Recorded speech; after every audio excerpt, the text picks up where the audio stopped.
So a lunge is a very important topic. It probably requires more than one lesson, definitely requires more than one lesson. And you never stop kind of like polishing your technique.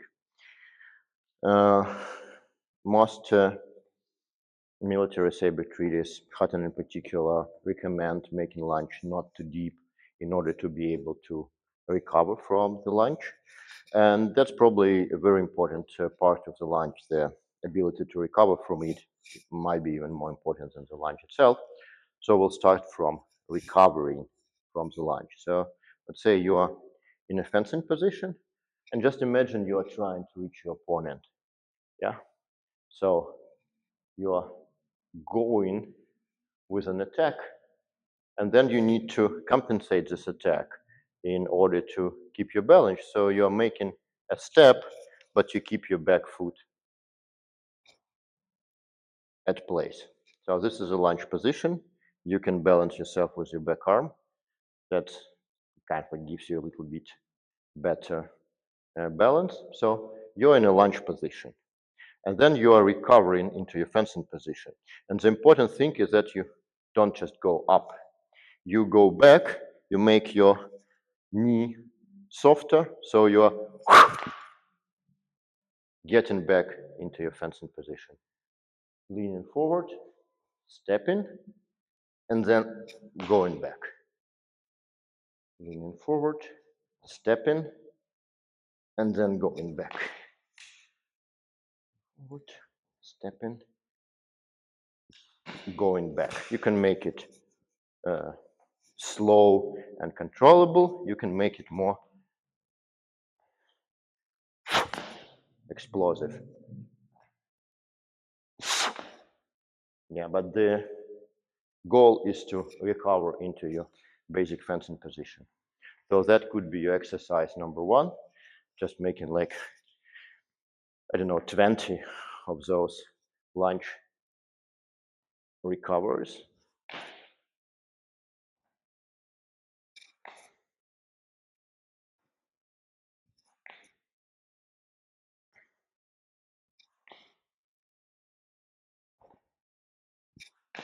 Yeah, it makes your front leg, your thighs stronger, and it also teaches you a proper technique in order to making your back knee soft and smoothly transitioning back into fencing position.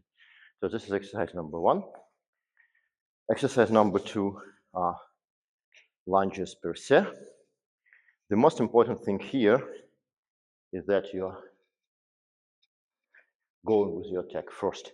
And then you're basically making what we've been doing with a step. You just don't move your back foot. So it's a step that stretches you instead of moving your whole body forward. And then recover.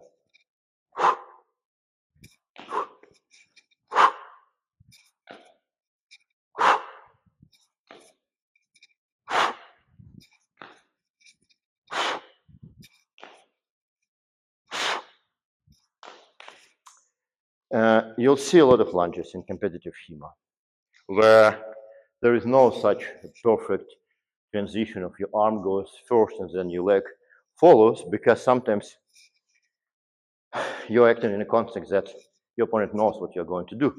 You just got a perfect reaction window to hit your opponent, so it doesn't matter that your opponent knows. You just need to go there fast.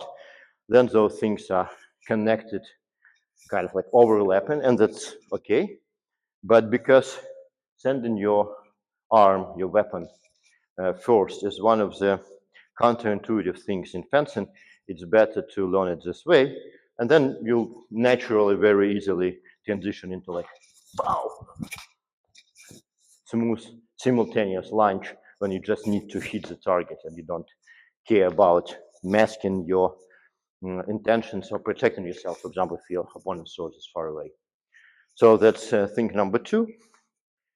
Number three, let's do it as a step lunge. That helps you to build a map in your head of a similar beginning of the step and the lunge, and it's also very common advanced sequence. So you're like recover, recover, recover, recover, recover, recover. A dozen of those, 2 dozens of those is a good exercise.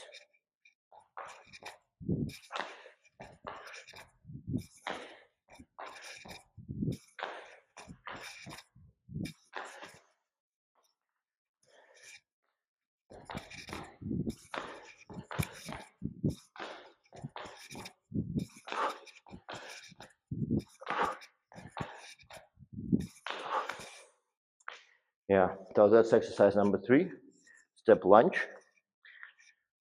And then exercise number 4, let's just complete putting a lunge into your footwork. So now we make step lunge, 2 steps lunge, 3 step lunge. And then we go back and make a step back lunge, 2 steps back lunge, 3 steps back lunge. That's a very good, let's call it a little bit more advanced exercise. Keep the integrity of your body posture. Send your arm first always. That's very important. Let's do it slower and then slightly faster. So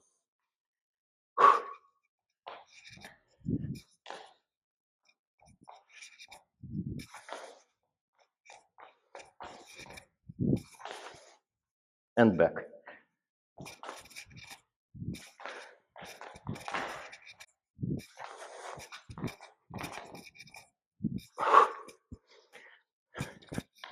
And then making it slightly faster, but pay attention to sending your arm first of all.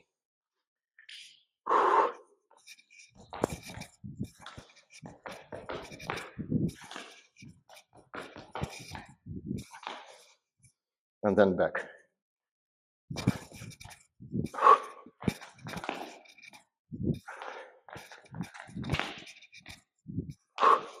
The same principle.